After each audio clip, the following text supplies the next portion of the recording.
नमस्कार दोस्तों, आपका स्वागत है। आज मैं दरोगा इडुटेरिया वॉल्यूम 2 सेट नंबर 9 लेके आया हूँ।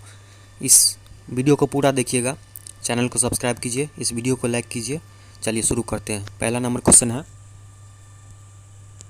हाल ही में भारतीय प्रधानमंत्री नरेंद्र मोदी को देश के प्रतिष्ठित सैन्य सम्मान लीजन ऑफ मेरिट से सम्मानित किया गया है। ठीक, ये जो है आपको अमेरिका के द्वारा किया गया है दिसंबर 2020 में।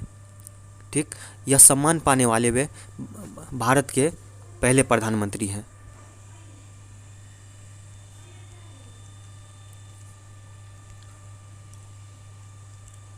अगला है, देश की पहली चालक रहित मेट्रो रेल की परिचालन कहाँ किया गया है। चालक रहित यानी कि बिना चालक का ही मेट्रो रेल चली है। तो ये आपका हो जाएगा आपको दिल्ली में, दिल्ली एनसीआर में।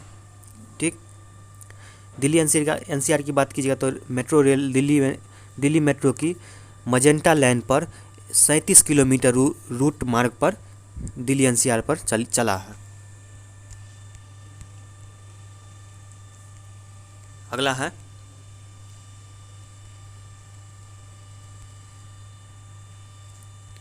देखिए अगला है, 1 जनवरी 2020 में 20 से भारत सुरक्षा परिषद का अस्थायी सदस्य बना। इसके संबंध में कौन सा कथन सत्य है। ठीक, यहाँ पे 3 कथन दिया हुआ है। भारत 2 वर्ष के लिए अस्थायी सदस्य के रूप में चुना गया है। ठीक, पहला कथन कह रहा है। दूसरा कथन कह रहा है, भारत 8वीं बार सुरक्षा परिषद का अस्थायी सदस्य बना है। ठीक, अगला कथन देखते हैं। पहले, भारत के साथ 4 अन्य देश जैसे नॉर्वे, मैक्सिको, आयरलैंड और केन्या भी अस्थायी सदस्य बना है। तो इस तीनों कथन की बात कीजिएगा तो ये तीनों के तीनों कथन सही है, इसलिए ऑप्शन नंबर डी हो जाएगा।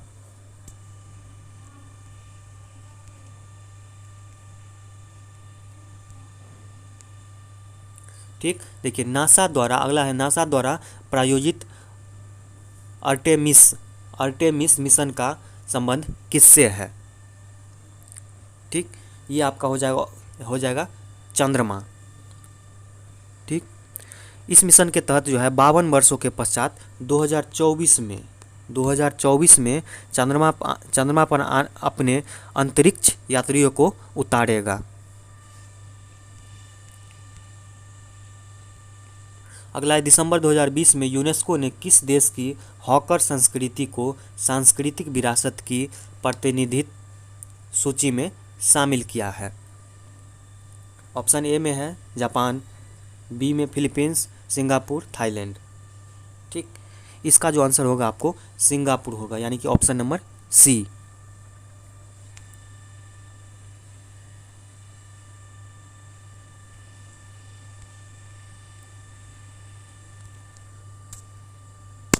चलिए अगला है, लाइट हाउस परियोजना का संबंध किससे है। ये देखिए क्वेश्चन थोड़ा सा कंफ्यूजन है, क्योंकि लाइट हाउस जो है सब लोग मारेंगे बिजली से रिलेटेड मारेंगे, लेकिन ऐसा नहीं है। लाइट हाउस की बात कीजिएगा तो आपको ऑप्शन नंबर डी इसका सही है, पर्यावरण अनुकूलन मजबूत घर प्रदान करने से। ठीक, ये हो जाएगा आपको पर्यावरण अनुकूल मजबूत घर प्रदान करने से। तो इसका ऑप्शन हो जाएगा डी। देखिए अगला है, भारत का पहला बौद्ध थीम पार्क किस राज्य में बनाया जाएगा। बौद्ध थीम पार्क की बात कीजिएगा तो ये आपको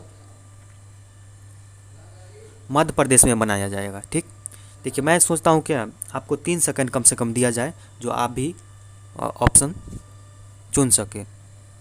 ठीक, तो मध्य प्रदेश की बात कीजिएगा तो मध्य प्रदेश में रायसेन जिला है, रायसेन। ठीक, मध्य प्रदेश में रायसेन जिला में एक सांची है। सांची में देश का पहला बौद्ध थीम पार्क बनाया जा रहा है। ठीक, भगवान गौतम बुद्ध के जीवन से जुड़े पहलू की यहाँ पे जानकारी मिलेगी।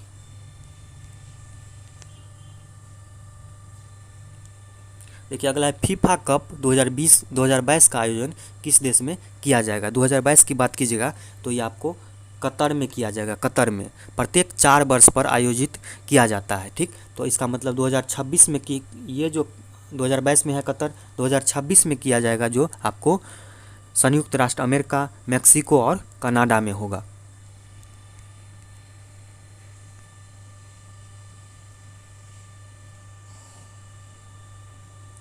अगला, निम्नलिखित में से किस राज्य को डिजिटल इंडिया 2020 अवार्ड से सम्मानित किया गया है? डिजिटल इंडिया 2020 अवार्ड से सम्मानित किया गया है, यह आपका हो जाएगा बिहार। ये बिहार के लिए तो सम्मानजनक है, क्योंकि इसका उद्देश्य क्या था? देखिए, देने का उद्देश्य क्या था? कोरोना काल में लोगों के बैंक के खाते में सीधे आर्थिक मदद पहुंचाने के लिए बिहार को ये अवार्ड दिया गया है। अगला है, हाल ही में भारत की पहली एयर टैक्सी सेवा का परिचालन किस राज्य में किया गया? एयर टैक्सी की बात कीजिएगा तो ये आपका हो जाएगा हरियाणा में किया गया। ठीक, देखिए, देश की पहली एयर टैक्सी, ये देश की पहली भी एयर टैक्सी है, तो ये आपका हो जाएगा देश की पहली एयर टैक्सी सेवा चंडीगढ़ से हरियाणा के हिसार, चंडीगढ़ से हरियाणा में एक हिसार पड़ता है, उस जगह हिसार के लिए शुरू की गई है। ठीक,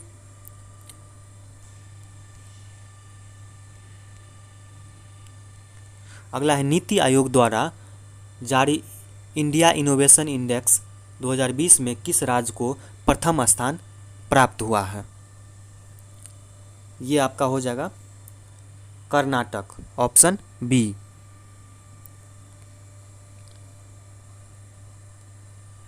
ठीक, इसकी बात कीजिएगा, पहले स्थान पर कर्नाटक है, लेकिन दूसरे पे बात कीजिएगा तो तमिलनाडु, तीसरे पे तेलंगाना, दूसरे पे महाराष्ट्र, दूसरे पे महाराष्ट्र। ठीक, और तीसरे की बात कीजिएगा तो आपको तमिलनाडु हो जाएगा, चौथे की बात कीजिएगा तो तेलंगाना हो जाएगा, और पाँचवें की बात कीजिएगा तो आपको केरल हो जाएगा। अभी नीति आयोग का उपाध्यक्ष कौन है? राजीव कुमार, और सीईओ की बात कीजिएगा तो अमिताभ कांत। और जबकि इस सूचकांक में एक बात और थोड़ा सा सुन लीजिए, इस सूचकांक में झारखंड, छत्तीसगढ़ और बिहार का स्थान जो है सबसे नीचे रहा है।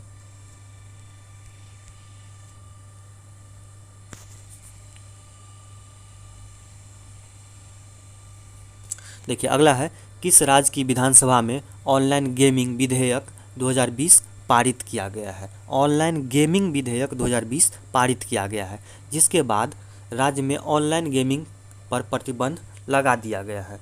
ठीक, ये देखिए किस राज्य में है, ये आपका हो जाएगा आंध्र प्रदेश में ऐसा किया गया है। इसका बंद करने का उद्देश्य क्या था? देखिए, कुछ युवाओं द्वारा ऑनलाइन गेम खेलने के कारण कर्ज और आत्महत्या करने लगे, इसके बाद ही आंध्र प्रदेश के सरकार ने इसे बैन कर दिया गया।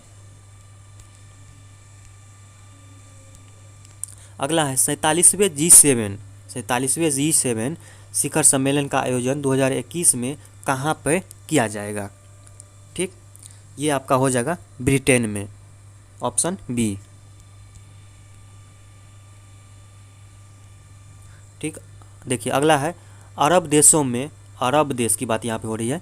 अरब देशों में पहला परमाणु ऊर्जा संयंत्र किस देश ने स्थापित किया है? ठीक, इसकी बात कीजिएगा तो आपको ये हो जाएगा ऑप्शन नंबर सी, संयुक्त अरब अमीरात, जुलाई 2020 में किया गया है।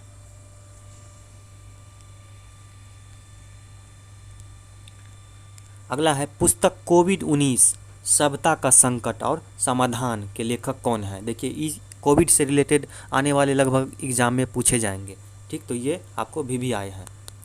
पुस्तक कोविड-19 सभ्यता का संकट और समाधान के लेखक कौन है? ठीक, इसकी बात कीजिएगा तो आइए आपको कैलाश सत्यार्थी। ठीक, कैलाश सत्यार्थी की बात कीजिएगा तो आपको नोबेल पुरस्कार शांति से सम्मान बाल अधिकार कार्यकर्ता है ये। ठीक,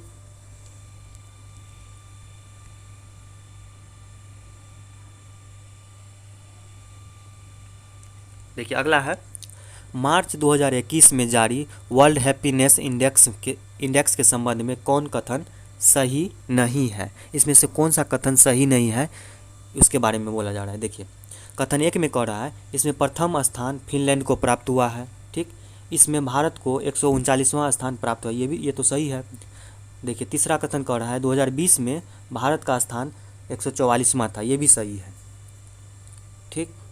और पहला कथन जो कह रहा है इसमें फिनलैंड का है, ये तीनों के तीनों कथन जो है सही है। जो कि अभी पूछा जा रहा है आपको जो सही कथन सही नहीं है उसमें, तो देखते हैं ऑप्शन में कौन सा है। ऑप्शन में 1 2 3 होना चाहिए लेकिन किसी में नहीं है, यानी कि ऑप्शन नंबर डी में जो है सभी सही है। तो कथन के अनुसार से ये तीनों के तीनों कथन तो सही है, तो ऑप्शन नंबर इसका डी हो जाएगा, सभी सही, सभी कथन जो है सही है, इसमें कोई भी गलत नहीं है।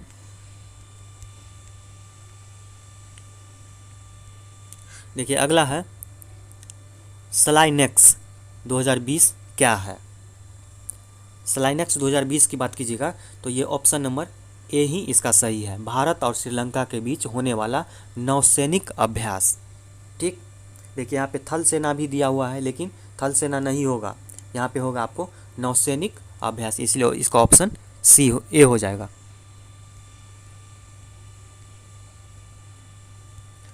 अगला है हाल ही में भानु अथैया का निधन हो गया, उसका संबंध किस क्षेत्र से है। भानु अथैया की बात कीजिएगा तो ये आपको फिल्म जगत से है, ठीक, फिल्म जगत से।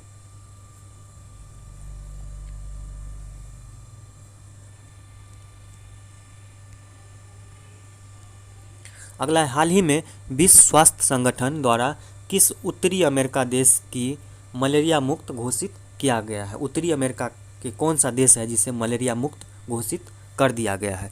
उत्तरी अमेरिका की बात कीजिएगा तो ये आपको होगा option number B El Salvador, ठीक।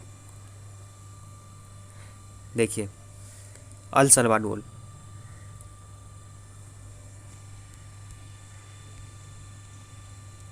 अगला है एशिया का सबसे लंबा मंदिर रोपवे, एशिया का सबसे लंबा मंदिर रोपवे है, ठीक। तो इसके किस राज्य में निर्मित किया गया है, भारत के किस राज्य में निर्मित किया गया है। इसकी बात कीजिएगा तो ये आपको गुजरात में, ऑप्शन नंबर ए, ठीक। इसकी बात कीजिएगा तो इस रोपवे के द्वारा भावनाथ की तलहटी से गिरनार पर्वत पर अंबाजी मंदिर तक की दूरी तय की जाएगी। अगला देखते हैं। देखिए रणजी ट्रॉफी 2020 का खिताब किस टीम ने जीता था, ठीक। इसकी बात कीजिएगा तो ये आपको सौराष्ट्र हो जाएगा, Saurashtra team, option number B. और ये बंगाल को पराजित करके जीता था फाइनल।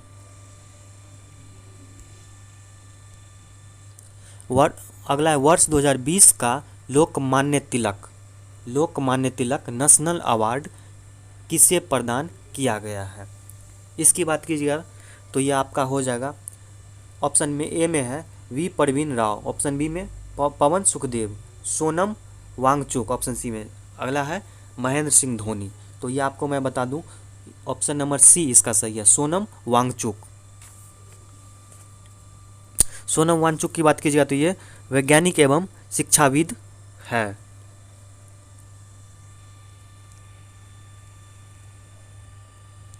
अगला है हाल ही में चर्चा में रहा हिंदू उत्तराधिकारी अधिनियम किस वर्ष लाया गया था। इसकी बात कीजिएगा तो ये आपको 2025 में लाया गया था, ठीक। थोड़ा सा इसको डिटेल्स में देखते हैं। देखिए सर्वोच्च न्यायालय ने अपनी हालिया निर्णय में पुरुष उत्तराधिकारी के उसके समान हिंदू महिलाओं को पैतृक संपत्ति में उत्तराधिकार और सहदायक अधिकार का विस्तार किया है, ठीक।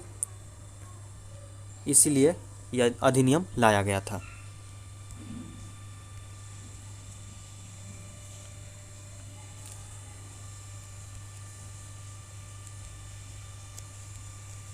चलिए अगला है नई शिक्षा नीति 2020 के संबंध में कौन सा कथन असत्य है, ठीक। तो कथन एक देखते हैं के कस्तूरी रंगन समिति की सिफारिश पर यह लाई गई थी। बिल्कुल, ये जो है ये ऑप्शन तो सही है। इसमें पूछा जा रहा है कौन सा कथन असत्य है। ठीक, देखिए दूसरा में है शिक्षा पर जीडीपी का 6% खर्च करने का लक्ष्य निर्धारित किया गया। ये भी कथन सही है। अगला है इसके तहत मानव संसाधन विकास मंत्रालय के नाम बदलकर शिक्षा मंत्रालय कर दिया गया। ये भी तो सही है। ठीक, देखते हैं इसमें अगला कौन सा है। इससे पूर्व 1984 में दूसरी शिक्षा नीति लाई गई थी। बिल्कुल, ये कथन जो है आपको गलत है, यानी कि इस क्वेश्चन का जो आंसर होगा ऑप्शन नंबर डी होगा। 1984 नहीं, जबकि 1986 में लाया गया था। ठीक,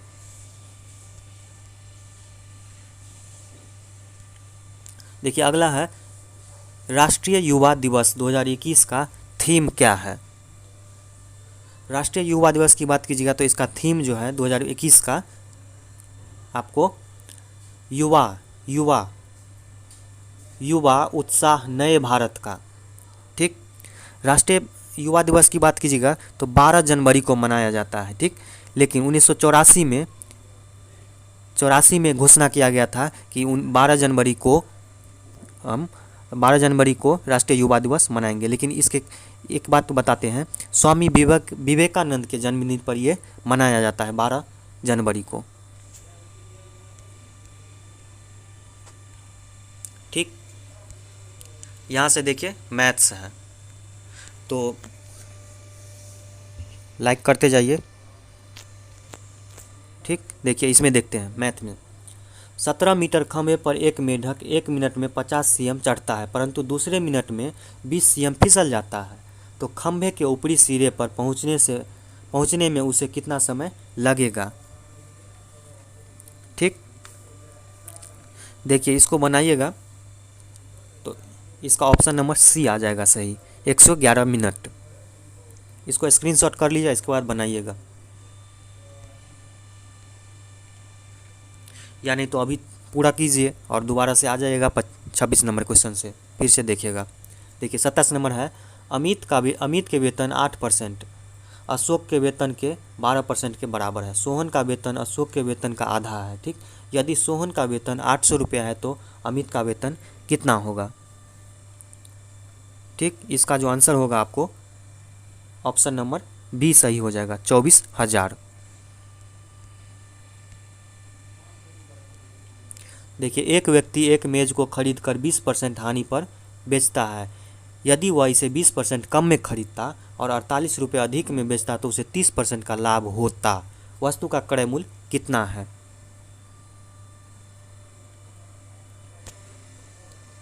ठीक, देखिए इसको थोड़ा सा देखते हैं। मानते हैं कि क्रय मूल्य इसका x है। ठीक, लेकिन यहाँ पे जो विक्रय मूल्य है 20% हानि पे है, तो इसको जो कीजिएगा 20% हानि पर लीजिएगा तो यानी कि SP जो हो जाएगा आपको 4x/5। किस तरह से लीजिएगा, देखिए x का 80% तो क्या हो जाएगा आपको 4/5। ठीक, फिर नया क्रय मूल्य लीजिएगा, क्योंकि यहाँ पे 20% कम को बोला जा रहा है, तो नया क्रय मूल्य लीजिएगा तो x का फिर से 80%, 20% कम में खरीदता है तो x का 80% फिर से आ गया 4/5x। अब नया क्रय मूल्य से आपको नया विक्रय मूल्य अगर लीजिएगा तो 26x/25, क्योंकि 4x5 का 130% यहाँ पे ज़्यादा लाभ कमाना है। ठीक, तो 26x/25, तो दोनों को अगर माइनस करते हैं 26x - 25 को 4x पहले विक्रय मूल्य से 4x/5 से, तो ये आ जाएगा 48 रुपया आपका आ जाएगा, 48 आ गया। ठीक, लेकिन 48 के बराबर जो आपको दिया हुआ है कितना 6x/25, 26/6/25, तो ये आ जाएगा x का वैल्यू जो निकालिएगा तो आपको आंसर जो आ जाएगा 200 रुपये आ जाएगा। ठीक, देखिए अगला है A किसी काम को 9 दिनों में, B किसी काम को 15 दिनों में और C किसी काम को 10 दिनों में समाप्त कर सकता है। तो BC ने कार्य को प्रारंभ किया और 2 दिन बाद काम छोड़कर चले गए। ठीक, तो बाकी काम जो शेष काम है ये कितने दिनों में समाप्त करेगा। ये तो इजी क्वेश्चन है, इसको निकालिएगा तो आपको आ जाएगा 6 दिन, यानी कि ऑप्शन ए। देखिए, एक शंकु, एक अर्धगोला तथा एक बेलन के आधार तथा ऊंचाई बराबर है, यानी कि सब के सब बराबर है। इसका आयतनों का अनुपात ज्ञात कीजिए। ठीक, जब बराबर कह रहा है तो इसका त्रिज्या भी बराबर होगा, आर हो जाएगा, प्रत्येक का त्रिज्या आर। ठीक, अर्धगोले का ऊंचाई भी आर हो जाएगा क्योंकि बराबर बोला जा रहा है। बेलन की ऊंचाई भी अगर आर लीजिएगा क्योंकि बराबर बोला जाता है। सबका अनुपात, आयतन का अनुपात कीजिएगा तो शंकु का आयतन जो होगा उसका अनुपात देखिए 1/3 पाई आर स्क्वायर एच, शंकु का अनुपात। ठीक, अर्धगोले की बात कीजिएगा तो 2/3 पाई आर क्यूब, कैपिटल ले सकते हैं। फिर बेलन की बात कीजिएगा तो पाई आर स्क्वायर एच। इसको आप निकालिएगा तो इसका जो रेशियो आ जाएगा आपको 1/3 रेशियो 2/3 रेशियो 1। इसको कैलकुलेट कीजिएगा तो आपको आ जाएगा ऑप्शन नंबर बी, 1:2:3, यानी कि ऑप्शन बी। अगला जीकेजीएस, निम्न में से किस हड़प्पा स्थल से चावल की खेती के प्रमाण प्राप्त हुए हैं। चावल की खेती की बात कीजिएगा तो ये आपको लोथल हो जाएगा। ठीक, लेकिन एक जगह और है, लोथल एवं रंगपुर भी इसमें लोथल एवं रंगपुर से प्राप्त हुआ है चावल।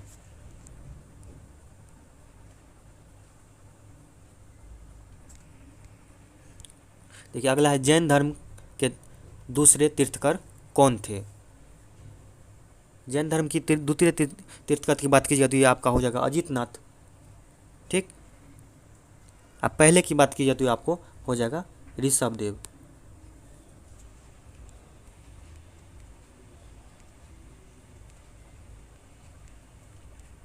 देखिए, अगला है कुशीनारा निम्न में से किस महाजनपद की राजधानी थी।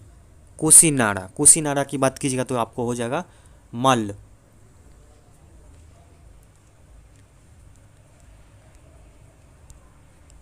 अगला है सीरिया के शासक एंटियोकस प्रथम ने अपने दूत डायमेकस को किसके दरबार में भेजा था। सीरिया के शासक, तो ये आपका हो जाएगा बिंदुसार हो जाएगा। ठीक, बिंदुसार के दरबार में भेजा था।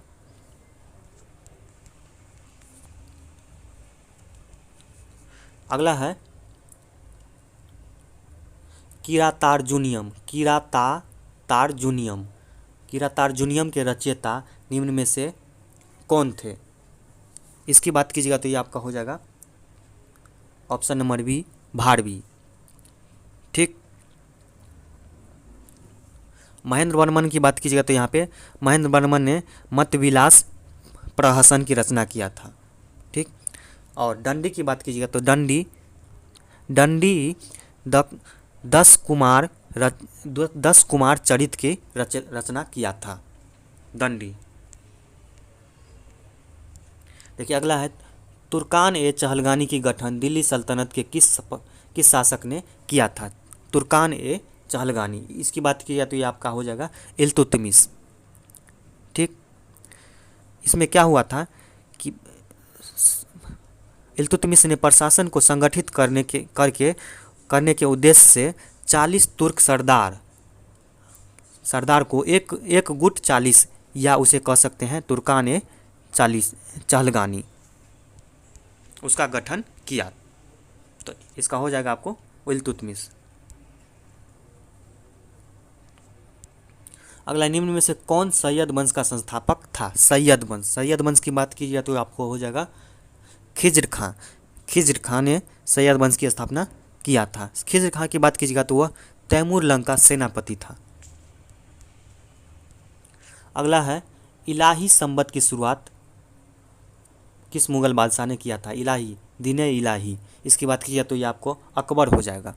ठीक, अकबर ने इसकी शुरुआत जो है आपको 1583 ईस्वी में किया था। 1583।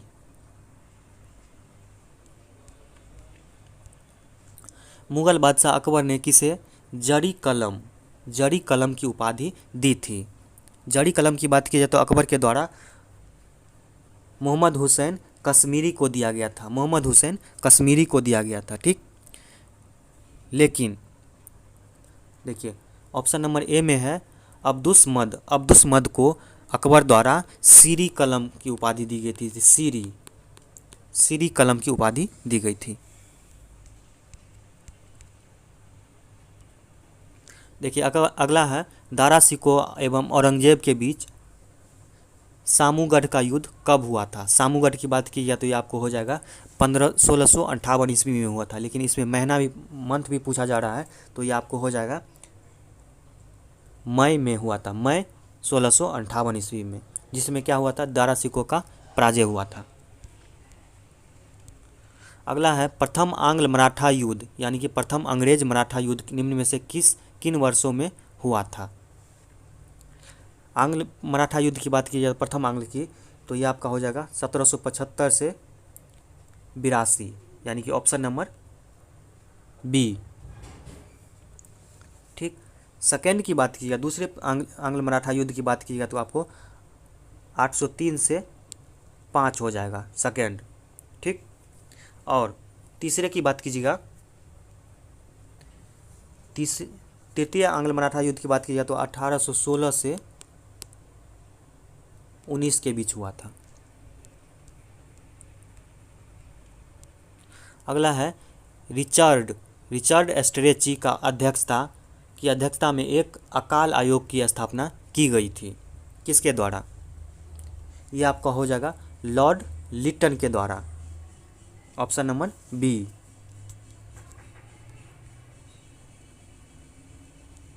अगला है रहनुमाई माजदायान सभा के संस्थापक निम्न में से कौन थे। इसकी बात कीजिएगा तो आपको हो जाएगा दादा भाई नौरोजी।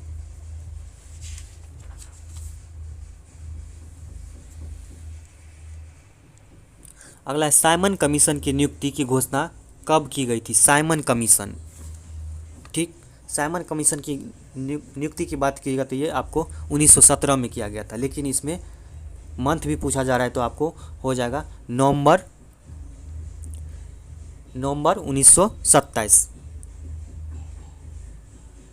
ठीक, देखिए इसमें क्या हुआ था, बोला गया था कि भारत शासन अधिनियम 1919 में 10 वर्षों पश्चात इस अधिनियम की समीक्षा के लिए एक आयोग का गठन किया गया था, लेकिन 10 वर्ष यानी कि 1929 में पूरा होना चाहिए था, लेकिन 2 वर्ष पहले ही यानी कि 1927 ईस्वी में ही इसे गठन कर लिया गया था।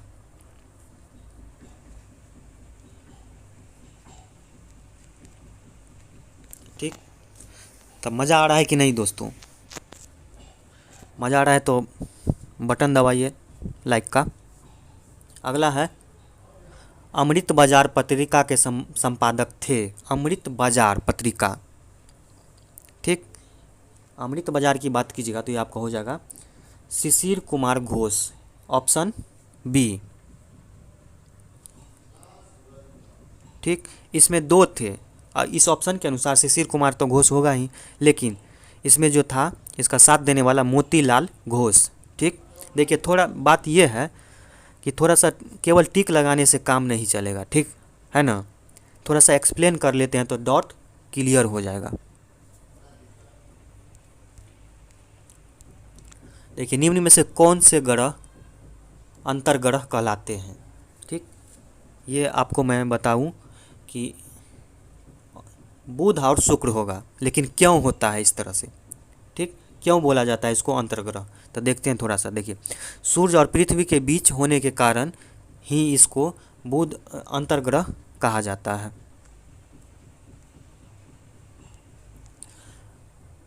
देखिए सामान्यतः अपसौर की स्थिति होती है, सामान्यतः अपसौर की स्थिति कब होती है। 3 जुलाई, 4 जनवरी, 4 जुलाई और 4 जून, किस दिन होती है, तो ये आपको होगा 4 जुलाई को होती है अपसौर।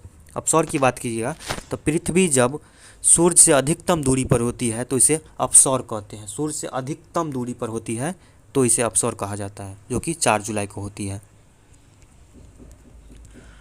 अगला है एम्फीबोलाइट। एम्फीबोलाइट निम्न में से किसके रूपांतरण से बनी शैली है। एम्फीबोलाइट की बात कीजिएगा तो ये आपका हो जाएगा बेसाल्ट, ऑप्शन न सी।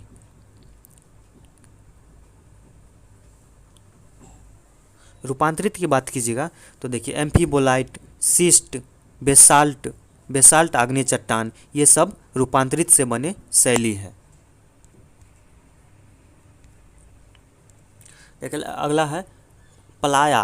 प्लाया किसके द्वारा निर्मित निक्षेपात्मक स्थल रूप है? ये हो जाएगा आपका पवन। पवन के द्वारा इसे, देखिए इसका उदाहरण देते हैं हम। बालू का स्तूप, बालू का स्तूप, बरखान, लोयस, प्लाया इत्यादि सब जो है पवन द्वारा निर्मित निक्षेपात्मक स्थल के रूप में उदाहरण है। देखिए निम्नलिखित में से कौन प्रायद्वीपों का प्रायद्वीप कहा जाता है? प्रायद्वीपों का प्रायद्वीप, ठीक। इसकी बात की जाए तो ये आपका तो सही हो जाएगा यूरोप, इसे तो यूरोप को बोला जाता है। यूरोप की बात कीजिएगा तो विश्व का छठा बड़ा महाद्वीप है, ठीक। अगला है पश्चिमी घाट किस प्रकार की पर्वत का उदाहरण है? पश्चिमी घाट की बात कीजिएगा तो ये आपका हो जाएगा अवशिष्ट पर्वत, ठीक। थोड़ा सा इसको देखते हैं। पश्चिमी घाट की बात कीजिएगा तो उसके साथ साथ पूर्वी घाट को भी अवशिष्ट पर्वत ही बोला जाता है। अवशिष्ट पर्वत की बात कीजिएगा तो ये काफ़ी सारे हैं, जैसे विंध्याचल, अरावली, सतपुड़ा, पारसनाथ एवं महादेव भी अवशिष्ट पर्वत ही हैं। देखिए अगला है पेटागोनिया मरुस्थल किस देश में है? पेटागोनिया ये हो जाएगा आपको अर्जेंटीना। देखिए इसमें पेटागोनिया यानी पेट में कुछ गोनिया हो गया तो अर्जेंट तो होगा ही, तो इसको याद इस तरह से भी रख सकते हैं, पेटागोनिया तो अर्जेंटीना।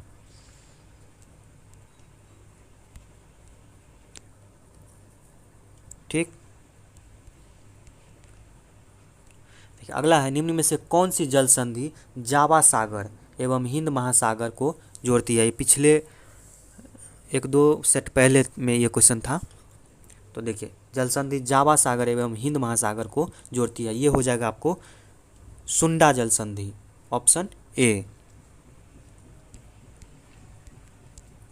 विक्टोरिया जलप्रपात किस नदी पर स्थित है? इम्पोर्टेंट है क्वेश्चन। विक्टोरिया जलप्रपात की बात कीजिएगा तो ये आपको जाम्बेजी नदी पर स्थित है। ओजोन परत पाई जाती है। ओजोन परत की बात कीजिएगा तो किस मंडल में पाए जाते हैं? ओजोन परत जो है आपको समताप मंडल में पाए जाते हैं, ठीक। यह परत जो है, ओजोन परत जो है पराबैंगनी किरणों को अवशोषित करता है, जिससे क्या होता है पृथ्वी को सौर ऊर्जा के तीव्र तथा हानिकारक तत्वों से बचाती है। अगला सबसे छोटी समुद्री तटरेखा वाला राज्य कौन सा है? जो समुद्र के साथ सबसे छोटी सीमा बनाती है, ये आपका हो जाएगा गोवा। इसकी सबसे बड़ी की बात कीजिए तो आपको गुजरात हो जाएगा। भारत में सबसे बड़ी समुद्री तटरेखा वाला राज्य जो बात कीजिएगा तो ये आपका गुजरात हो जाएगा। लेकिन वैसे भारत के 9 राज्यों की बात कीजिएगा तो समुद्र तट से रेखा बनाती है, सीमा बनाती है। मिकिर पहाड़ियाँ निम्नलिखित में से किस राज्य में है? मिकिर पहाड़ियाँ की बात कीजिएगा तो ये आपको मिकिर पहाड़ी ये आपको असम में हो जाएगा, ठीक। जबकि अरुणाचल प्रदेश में भी, देखिए अरुणाचल प्रदेश की बात करते हैं तो अरुणाचल प्रदेश में डाफला, मिरी, अबोर, मिसमी ये सारी के सारी पहाड़ियाँ जो है अरुणाचल प्रदेश में स्थित है। देखिए कौन सा चैनल लक्षद्वीप को मालदीव से अलग करती है? VVI लगा लीजिए इसमें, ठीक। कौन सा चैनल लक्षद्वीप को मालदीव से अलग करती है? बताइए आप लोग। देखिए मैं बताता हूँ आपको, ये हो जाएगा आपको 8 डिग्री चैनल। बहुत लोग सोच रहे होंगे 9 डिग्री, लेकिन ऐसा नहीं है, 8 डिग्री चैनल। जबकि 9 डिग्री की बात कीजिएगा तो ये मिनिकॉय को मुख्य लक्षद्वीप या उसके लक्षद्वीप के अन्य द्वीपों को अलग करता है 9 डिग्री, ठीक।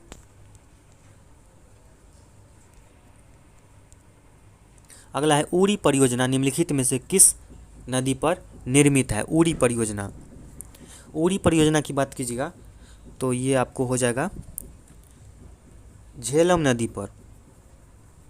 ठीक, झेलम नदी की बात कीजिएगा तो इस पे तुलबुल परियोजना भी झेलम नदी पर आते हैं, हो निर्मित किया गया है। ठीक, ये भी पूछे जाते हैं तुलबुल परियोजना किस नदी पे है, तो तुलबुल और उरी झेलम नदी पर है। कोयना, कोयना किस नदी की सहायक नदी है? कोयना की बात कीजिएगा तो क से कोयना, क से कृष्ण, कृष्णा, ये हो जाएगा आपको कृष्णा। ठीक, कृष्णा नदी की सहायक नदी की बात कीजिएगा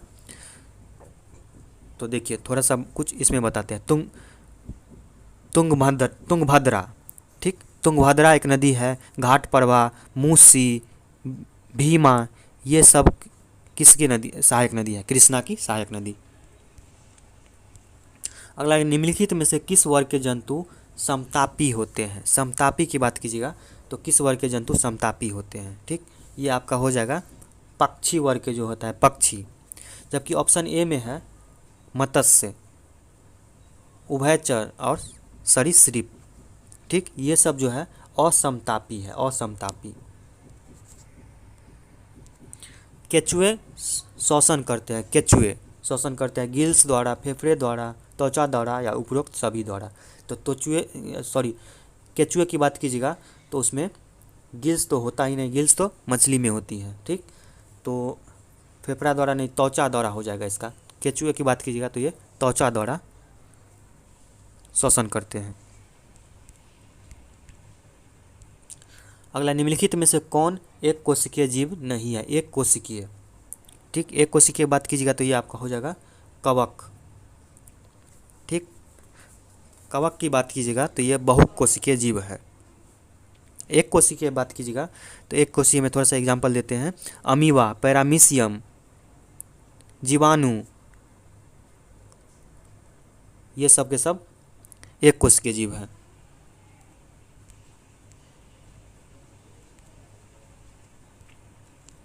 देखिए अगला है पादप में कोशिका भित्ति किसकी बनी होती है? इसे कोशिका भित्ति यानी कि सेल वॉल किसकी बनी होती है? तो ये आपका हो जाएगा cellulose, option number C, cellulose. अगला, निम्न में से किस रुधिर वर्ग में कोई एंटीबॉडी नहीं पाया जाता है? किस ब्लड में? ठीक, ये आपका एंटीबॉडी की बात कीजिएगा तो ब्लड ए बी में जो होता है एब्सेंट होता है एंटीबॉडी। जबकि एंटीजन की बात कीजिएगा, एंटीजन ब्लड ओ में एंटीजन एब्सेंट रहता है, जबकि ए बी में एंटीबॉडी नहीं रहता है।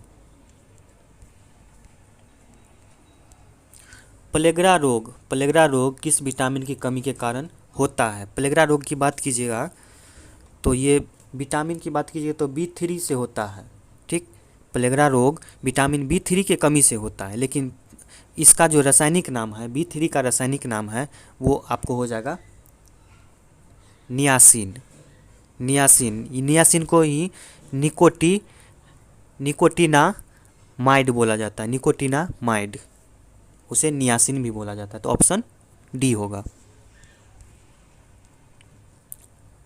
प्रकाश का रंग निर्धारित होता है उसके किस पर?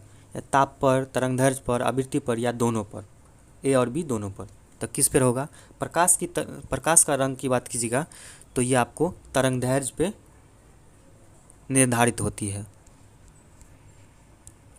विद्युत धारिता का एसआई मात्रक क्या है? विद्युत धारिता के एसआई का मात्रक की बात कीजिए तो आपको फैराडे। सार्वत्रिक गुरुत्वीय स्थिरांक जी का मान क्या है? Capital G. ठीक, ये आपका हो जाएगा 6.673 गुने 10 के पावर -11 यानी कि ऑप्शन ए।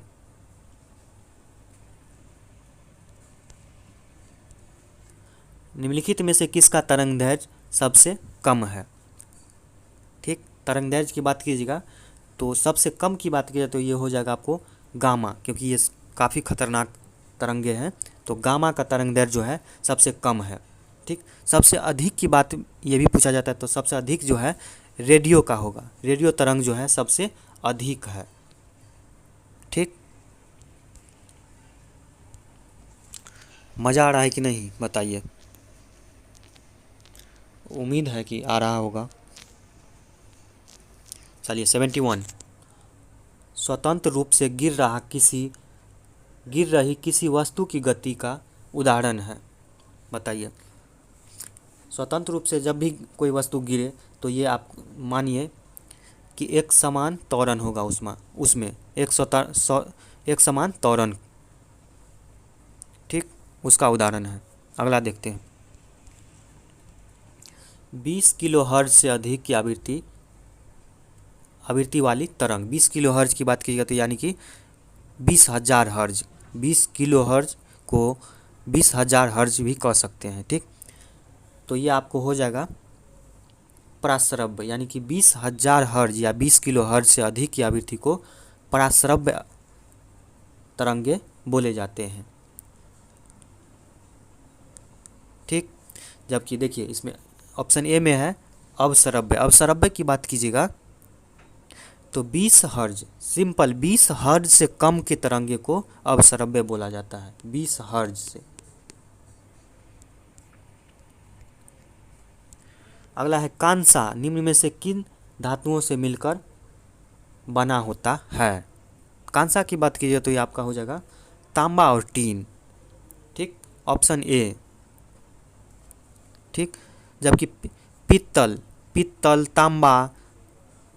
तांबा और जस्ता एवं सोल्डर जो है सीसा और टीन से मिलकर बने होते हैं। सीसा और टीन से मिलकर।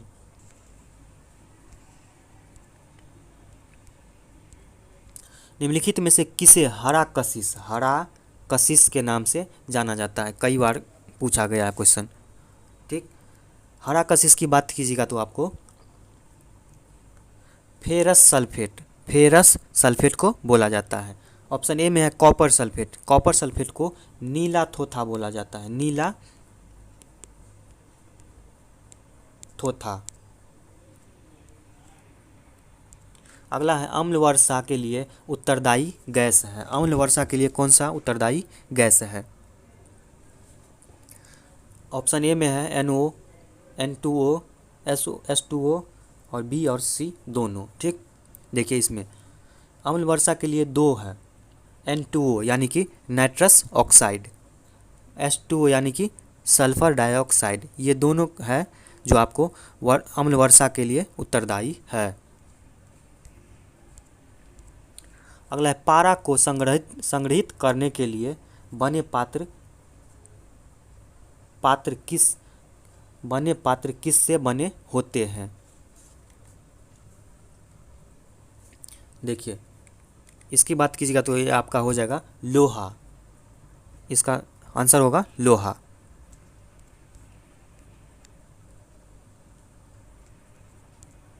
ठीक, निम्न में से कौन सा तत्व सभी अम्लों में अनिवार्य रूप से उपस्थित होता है। ठीक, इसकी बात कीजिएगा तो ये आपका हो जाएगा हाइड्रोजन। निम्न में से कौन फिनॉल तथा फॉर्मेल्डिहाइड का बहुलक है। ये हो जाएगा आपको बेकेलाइट।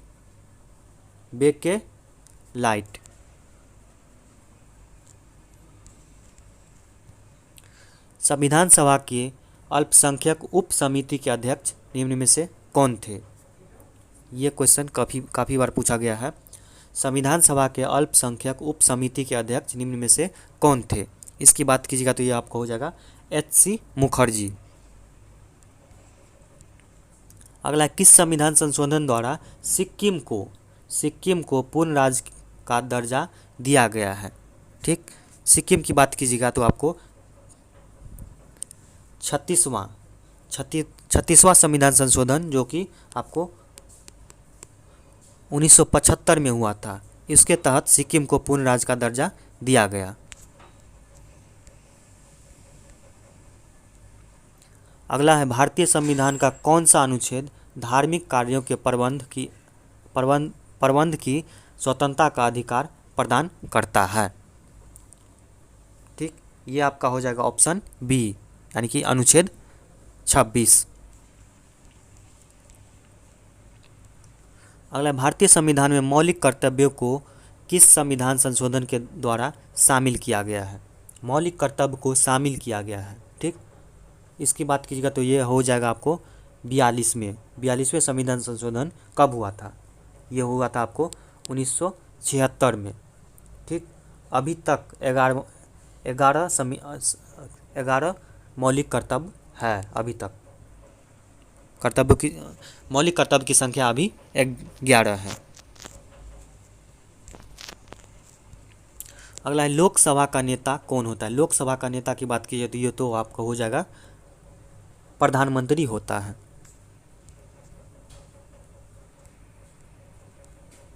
ठीक, अगला है, मंत्रिपरिषद सामूहिक रूप से किसके प्रति उत्तरदायी होती है? मंत्रिपरिषद ये हो जाएगा आपको लोकसभा के प्रति, ऑप्शन सी। अगला, निम्न में से किसी भौगोलिक क्षेत्र को अनुसूचित क्षेत्र घोषित करने का संवैधानिक अधिकार है? ठीक, यानी किसी भी क्षेत्र को अनुसूचित क्षेत्र घोषित करने का किसके पास संवैधानिक अधिकार है? ये हो सकता है आपको राष्ट्रपति के पास है, यानी कि ऑप्शन बी। अगला है, किसे अस्थायी मितव्ययिता समिति कहा जाता है? ठीक, ये हो जाएगा आपको प्राक्कलन समिति। इसमें क्या होता है, लोकसभा के 30 सदस्य होते हैं। लोकसभा के 30 सदस्य होते हैं और इसके अध्यक्ष का चयन लोकसभा अध्यक्ष करता है, जो कि अनिवार्य रूप से सत्ताधारी दल का होता है। किसी राज्य की विधानसभा में सदस्यों की अधिकतम संख्या कितनी हो सकती है? ठीक, ये आपके हो सकते हैं 500। ठीक, जबकि मिनिमम कितना हो सकता है? न्यूनतम जो होगा आपको 60 हो सकता है।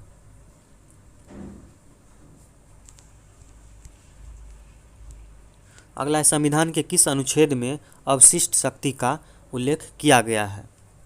अवशिष्ट शक्ति की बात कीजिएगा तो ये संसद को दी गई है अवशिष्ट शक्ति। ये आपको अनुच्छेद जो होगा 248, ऑप्शन सी।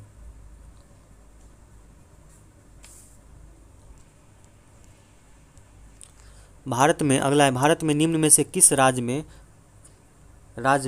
पंचायती राज व्यवस्था लागू नहीं है? पंचायती राज व्यवस्था की बात कीजिए तो ये आपका हो जाएगा मेघालय। ठीक, पंचायती राज व्यवस्था की बात कीजिए तो नागालैंड, मेघालय, मिजोरम में पंचायती राज व्यवस्था लागू नहीं है। अगला है, राष्ट्रीय मानवाधिकार आयोग के सदस्यों का कार्यकाल कितनी होती है? इस सदस्यों का कार्यकाल की बात की जाए तो ये 3 वर्ष होते हैं। ठीक, तो देखते हैं ऑप्शन में, ऑप्शन सी में है 3 वर्ष या 70 वर्ष की उम्र। 3 वर्ष या 70 वर्ष की उम्र, जो पहले पूरा हो जाए। अगला है, किताम वन्यजीव अभयारण्य निम्न में से किस राज्य में है? किताम की बात कीजिएगा तो ये सिक्किम में है। ठीक, किताम सिक्किम की बात की जाए तो एक और है पांगोलखा वन्यजीव अभयारण्य भी सिक्किम में ही है।